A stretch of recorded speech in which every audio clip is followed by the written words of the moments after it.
It's got its own drag reduction system, just like an F1 car. At 184 miles an hour, it creates 860 kilograms of downforce. The engine revs to 9,000 RPM, and there's toggles on the steering wheel to adjust the compression and rebound rates, as well as the differential settings. These are the kind of things that you only get on the most serious racing cars, never on road cars.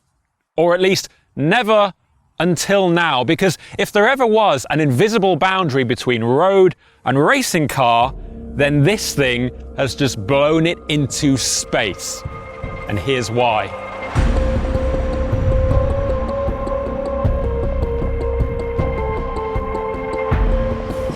The 992 Porsche 911 GT3 RS is what you get when motorsport-obsessed engineers are allowed what appears to be almost free rein over an already serious road car.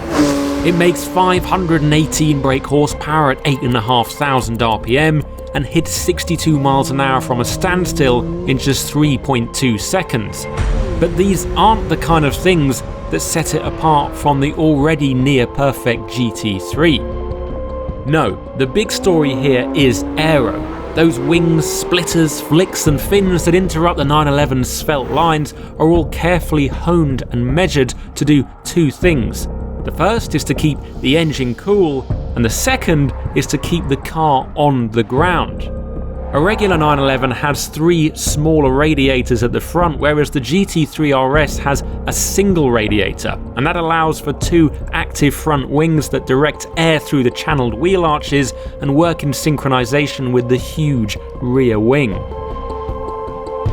The underside of the GT3 RS is fully panelled with directional fins to tidy up airflow, a first for a road-going 911. Even the front suspension's wishbones are aerodynamic and shaped like teardrops to create an extra 40 kilograms of downforce over the front axle. The details are astonishing, yet they only really make sense when you get behind the wheel. If you've ever got into an exceptionally well-crafted and well-sorted machine before, you will know that there's little telltale signs that the experience is going to be special. You don't need to be going fast, you just need to get in, and they're really obvious. And in this thing, there's hundreds. But I'll give you a few examples. For a start, the steering wheel. It is the perfect size and weight and feel in your hands. Also the paddles behind. As part of the Visac pack, you get magnetic paddles, so every time you change up or down a gear, you get that really satisfying click. You also sat super low down. Any lower and I'll be on the deck. And also that engine behind me, the flat six Porsche engine chuntering along. It sounds raw, it sounds visceral. And then you look out the wing mirrors and all you can see is rear wing. It is absolutely humongous. This is a Porsche track car, all right. Even before you start to accelerate with any real menace, all the signs are there. It's true that the GT3 RS has history on its side. Since it was first introduced on the 996, there's never been a bad generation or a flaw in the family tree. If Porsche decided to simply re-release a facelifted version of the previous gen, then nobody would complain. But as Porsche's director of GT cars Andreas Preuninger makes clear, the challenge is always to find ways of upping the ante. And remember, they've got to do that without adding something so sacrilegious as, for example, a turbo, because that's not the GT3 way. So in this, we've got the 4-litre flat six naturally aspirated unit. But it's actually been turned up a bit, so there's an extra 15 brake horsepower, 518 in total. Now that's partly down to hotter cams, but also there's a different cylinder head for better lubrication under high G-forces, which, as you can imagine, you get quite a lot of. And you know what? The difference between this and a GT3 in a straight line, it isn't that great. It's got shorter gear ratios and it hits harder above 6,000 RPM. But you've got to also remember that this is a tiny bit heavier than the GT3. like in the GT3, this is an astonishing engine. The responses, the sound, everything about it is damn near perfect. But if you want straight line performance, if you're only concerned by acceleration figures, then believe it or not, as we sail past 100 miles an hour, this probably isn't the car for you, because it's about so much more than what it does when the road is straight, or rather the track is straight. That's because Porsche clearly realised that A, the GT3's engine is already magnificent, and B, any potential gains within emission regs and RS traditions were very, very limited.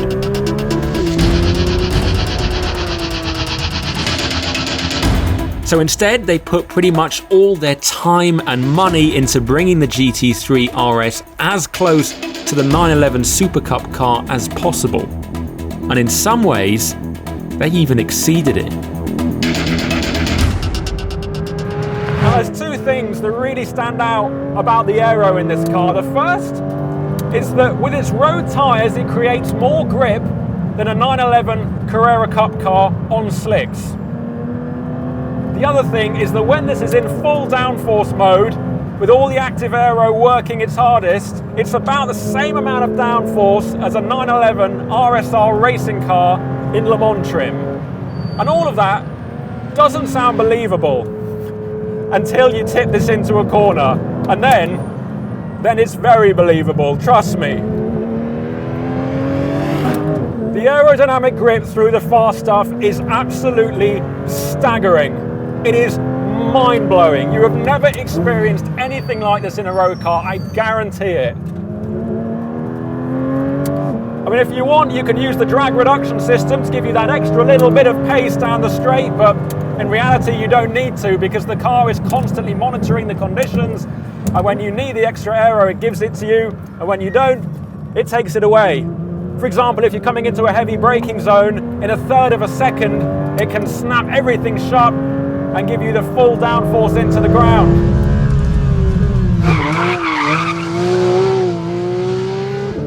And of course, it sounds like total rubbish until you turn into a fast corner on a dry track, and then you start to understand that it's not. The aerodynamic grip in this is staggering.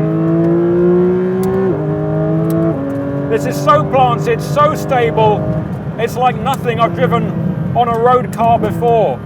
It almost feels like it's got its own natural traction control system because it's pushing the back down so heavily. If you told me right here, right now, that I've been teleported in this car to the planet Jupiter and somebody had turned the gravity levels up, then yeah, I believe them, because that is what it feels like. It's like a gravity cheat. The aero on the GT3 RS is mind-bogglingly effective, yet to put all of this car's performance increase down to airflow is doing the rest of the engineering a disservice. That's because the mechanical grip, especially noticeable at low speed where the aero isn't doing its thing, is also something to behold.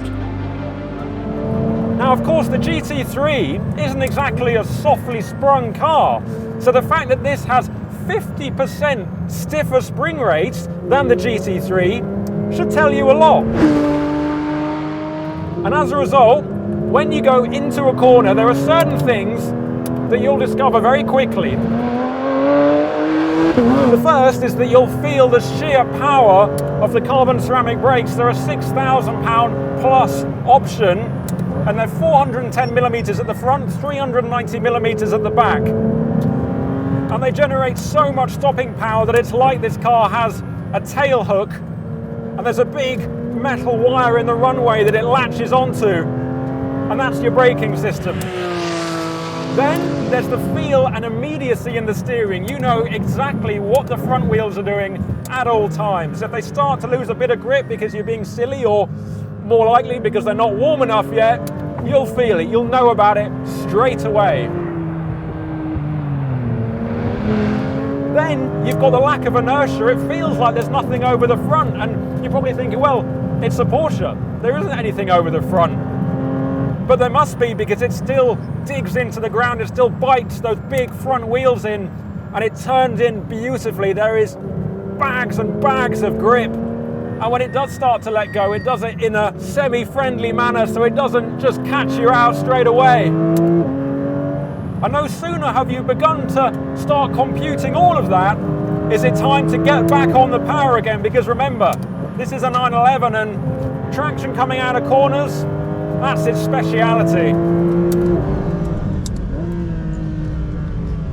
The great thing is with this car is that if you're not quite happy with any of the characteristics going into a corner or out of a corner, you can change how it handles, because on the steering wheel you can change things like the compression and the rebound rates in the dampers, which is pretty fancy, and it's really easy to use actually. All you do is you press the button down here and then you twiddle the little dial and you can do that immediately. You've also got differential settings, so for example, if I'm coming into a fast corner, I want to make the coast more stable so I can really lean on it, but coming into a slower corner like the one we're about to go into now, you can dial it up so it's much more lively at the rear end and you get that rotation. So fourth, third, second, there we go, there's the rotation, turn it in.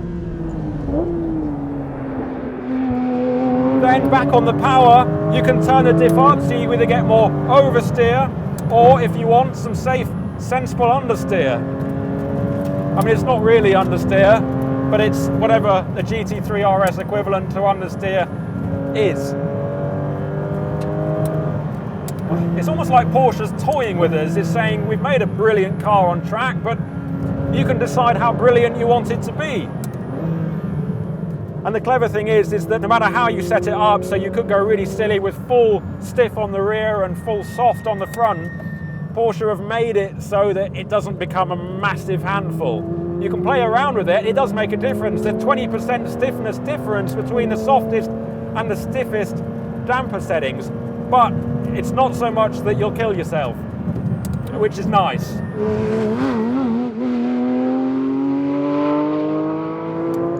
Trying to sum this car up, it just requires a total recalibration of everything, a recalibration of your mind, your body, your soul, your understanding of what a road car can do.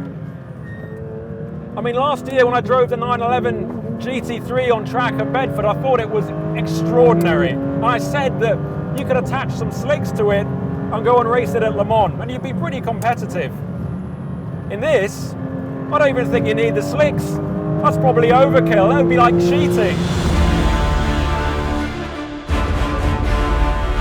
Porsche's ability to set a benchmark one year and then smash it to pieces the next is both incredible to watch and frightening to comprehend.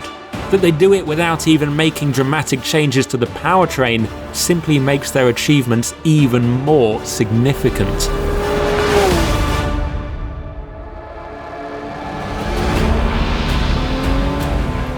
As always, the engineers have done an astounding job, but also a nod to Porsche's legal department, because somehow they've convinced all the governments around the world that this should be road legal.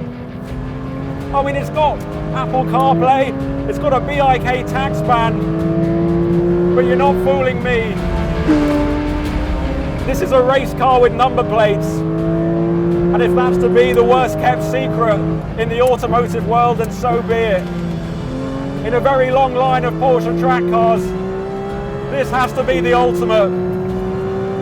And that's saying something. That is saying something. Now if you'll excuse me, I'm going to do a few more laps and hopefully my neck won't give way. Man, what a machine. What a machine.